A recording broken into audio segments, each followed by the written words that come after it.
तो छात्रों अब जो है मैं आपको प्रश्न नंबर जो है तीसरा हल करके यहाँ पे बताऊंगा। प्रश्न नंबर तीसरा जो है 0 और कर्णे 5। तो हमारे पास जो है शून्यकों का योग और शून्यकों का गुणनफल दिया गया है। तो मैं यहाँ पे लिख देता हूँ शून्यकों का योग बराबर अल्फा गुणित बीटा बराबर माइनस का b बटे a। तो हमारे पास जो है शून्यकों का योग दिया गया है 0। तो मैं यहाँ पे 0 लिख देता हूँ। इसको हम और सरल करेंगे, लेकिन सबसे पहले आपको ये लिखना होगा ताकि आपको एक आइडिया मिल सके कि यहाँ पे जो है a की जगह हम क्या लिखें और जो है b की जगह तो लिखा हुआ है 0। और यहाँ पे भी हम जो है शून्यकों का गुणनफल लिख लेते हैं। शून्यकों का गुणनफल बराबर यहाँ पे शून्यकों का योग यानी कि हमको अल्फ़ा प्लस बीटा लिखना है, और शून्यकों का गुणनफल अल्फ़ा गुणित बीटा बराबर c बटे a बराबर जो है कर्णी 5। अब हमको एक आइडिया मिल गया है यहाँ पे कि यहाँ पे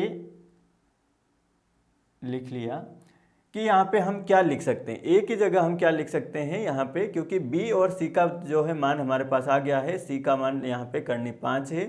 तो हम क्या करते हैं, क्योंकि कॉमन क्या है, सबसे पहले हमको कॉमन देखना है इन दोनों में कॉमन क्या है। तो दोनों में कॉमन ये मान b का मान अलग हो सकता है, c का मान अलग हो सकता है, लेकिन इन दोनों में a का मान तो हमेशा एक जैसा ही रहेगा। तो यहाँ पे क्या करना है हमको, यहाँ पे जो है हम 1 लिख लेते हैं मर्जी से, और यहाँ पे भी 1 लिख लेते हैं। अब जो है ये सरल हो गया। अगर 1 का कोई वो औचित्य नहीं रहता, यहाँ पे 1 का जो भाग देंगे यहाँ पे तो 0 ही आएगा, और यहाँ पे हम माइनस भी लगा ले तो भी कोई फ़र्क नहीं पड़ेगा, क्योंकि माइनस यहाँ पे जो है 0 ही रहेगा, कोई फ़र्क नहीं आएगा। 0 हमेशा जो है प्लस माइनस में नहीं गिना जाता है। तो अब जो है यहाँ पे हम लिख लेते हैं अतः a बराबर हमारे पास कितना हो जाएगा 1, b बराबर जो हो जाएगा हमारे पास 0, और जो है c बराबर हमारे पास हो जाएगा कर्णी 5। तो अब बहुत आसान तरीके से हमारा जो सवाल हो गया, क्योंकि हमको दोनों शून्यकों का योग और गुणनफल लिखना होगा, और हमको जो यहाँ पे अनुमान लगाना होगा कि यहाँ पे जब दोनों में एक जैसा है तो यहाँ पे भी एक जैसा आएगा। उसके बाद a b c के मान निकल गए तो बहुत आसान तरीके से हमारा प्रश्न हल हो जाएगा। तो अब यहाँ पे द्विघाती समीकरण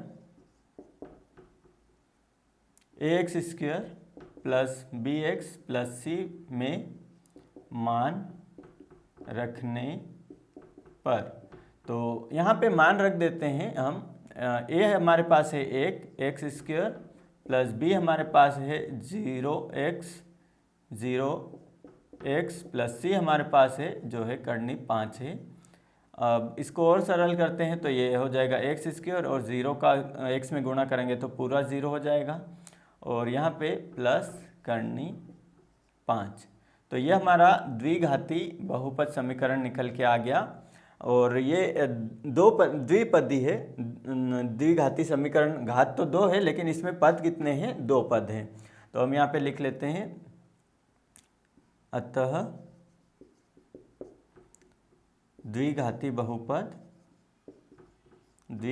बहुपद x स्क्वायर प्लस कर्णी 5 प्राप्त हुआ।